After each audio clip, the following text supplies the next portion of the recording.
time for another knife review. Welcome to Randy's Rules, where Randy's rules are always in effect.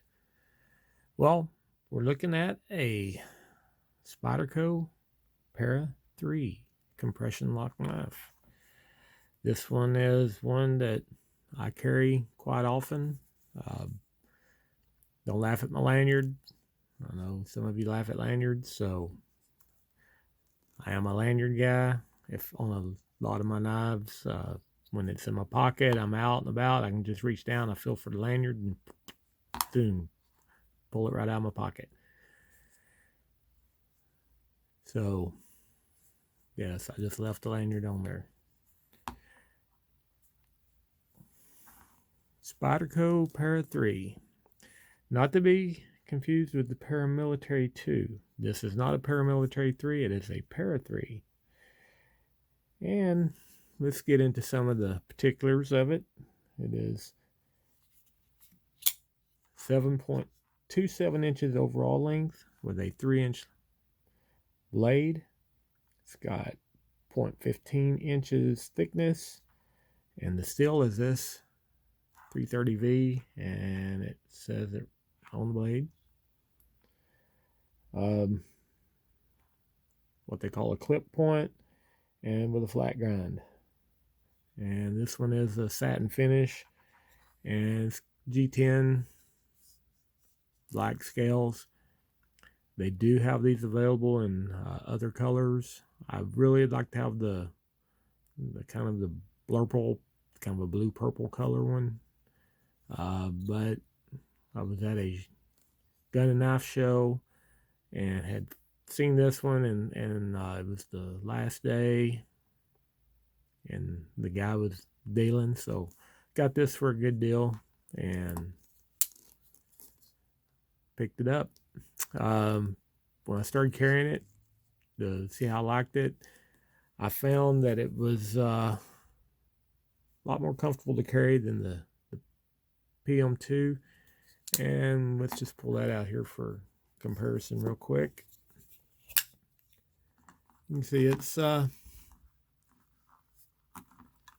more economical in size, and you feel that in the pocket. So I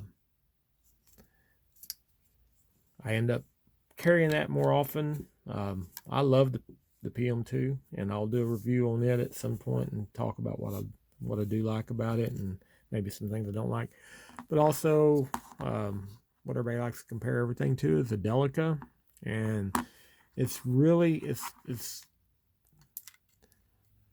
about lengthwise you're in the same area. It's a little beefier. It's a little heavier than the Delica, but all in all, you really don't feel like you got a whole lot more in your pocket when you're carrying it, but you do feel like it's more substantial. So I carry it a lot more than I end up carrying the Delica. All right, let's talk about some of the things I do like about this knife, which overall I do like it. So the action is just spectacular.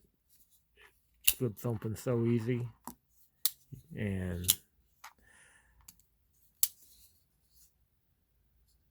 the grip feels really nice.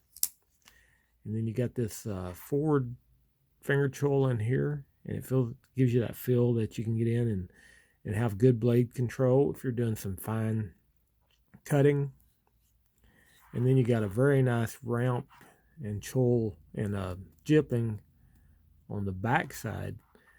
That really, I mean, you feel a lot of confidence when using this knife and you're cutting, and if you're really having to dig in there and put some torque on something, you feel like you got plenty of grip and to get in there and have confidence in what you're doing. It's got 4-way pocket clip. You can go up, down, left, or right.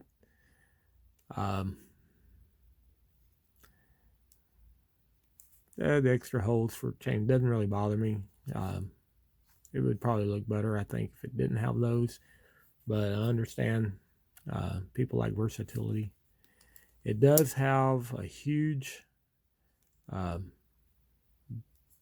hole there for your lanyard, which keeps the blade up clip position from being able to be very deep. I know you can get different scales for these and they do have some deeper pocket clips out there because it does ride pretty high in the pocket. As you can see, it's a lot of, you got close to probably 3/4 of an inch of it.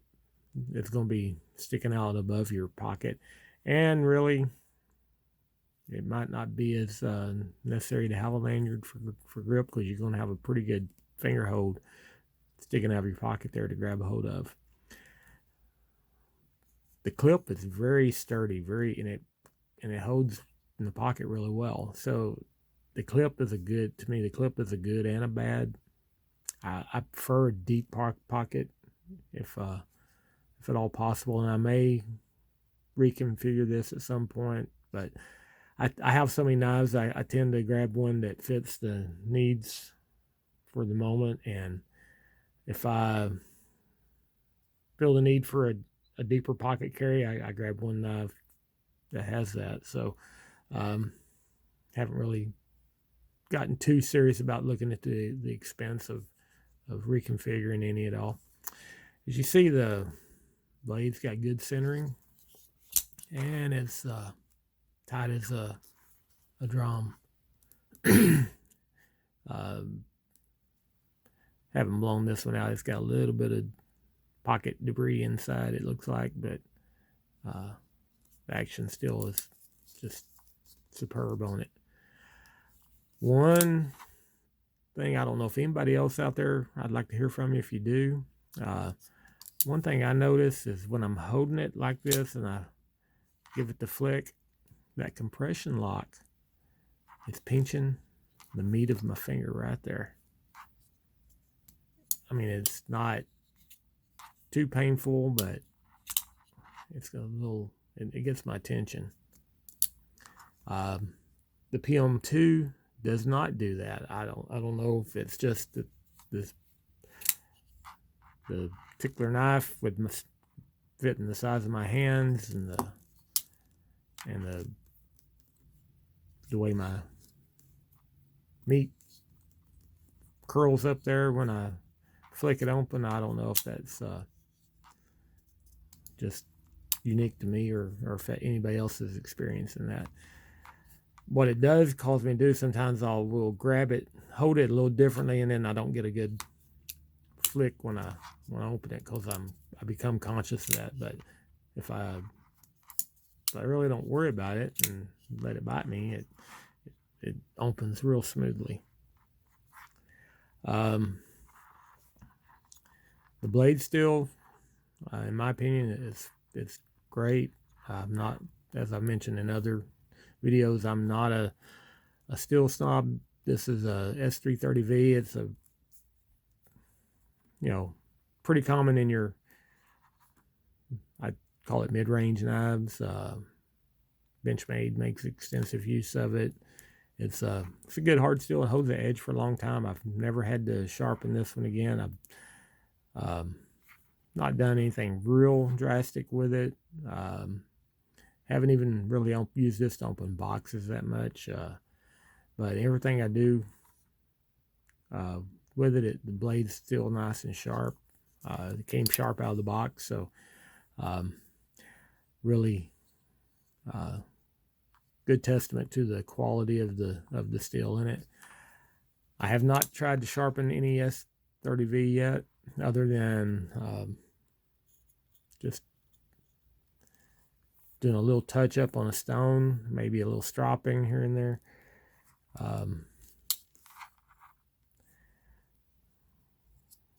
But so I can't really say it's how hard it is to really sharpen or put a new edge on or anything like that.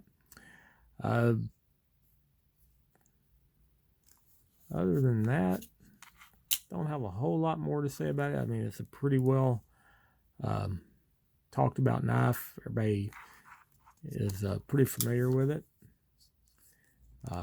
Just wanted to get on here and show you some of the ones I carry, and on my knife reviews, I will be starting off with my personal collection and knives that I carry. I'm starting it with the first few knives have been either something unique or it's something that I use a lot or carry a lot. And so this one gets carried quite often, and it's pretty high up on the hierarchy. So I decided to talk about this one today. I'll be talking about a lot of the others. I carry a lot of knives. I'll carry one even if I love it. I'll carry it for a while, and then I'll move to a different one just for the change. Also want to be used to each knife for when I do carry it, so I'm familiar with all of them and their actions. This one's a good utilitarian knife. It also gives you a good sense of confidence if you're out. Like, I work downtown and like to go for a walk every day at lunch and walk around downtown, and I like to walk anywhere where I want without feeling nervous. In some areas you get a lot of panhandlers approach you, and if anybody gets a little aggressive, I feel confident in this. It being a personal defense knife, it's big enough it could do some damage, but would rather, if it came to it, feel threatened. It's a mean enough looking knife that you pull it out. I think that would have a pretty good intimidation factor in those situations. But as far as pulling it out in a office setting, you're opening a box or something like that, it's not too overly threatening. I think people that would get offended by it are going to get offended by a pen knife. So, but it's legal, so I don't care. They like it or not. It's Randy's rules, after all. All right, well, that's all I have on the Spyderco Para 3. I'll be doing a review shortly on one of my other favorite carry knives, and love to have your comments, what you think of the Para 3, and what some of your favorite knives are. Also, on the knife side, I will be doing a giveaway when I get to 100 subscribers. I have a Leatherman Micra. I showed it in an earlier video, and once we get to 100 subscribers, I'll give you details on how one of you guys can win that. And I hope you guys stay with me, watch for more knife reviews. When I get through my personal carry, I'll start buying some new stuff, and I always love buying new knives, and I'll scout out there what's new and what's exciting, and hopefully bring you some stuff that's not been reviewed a million times. And I'll catch you guys later. Thanks.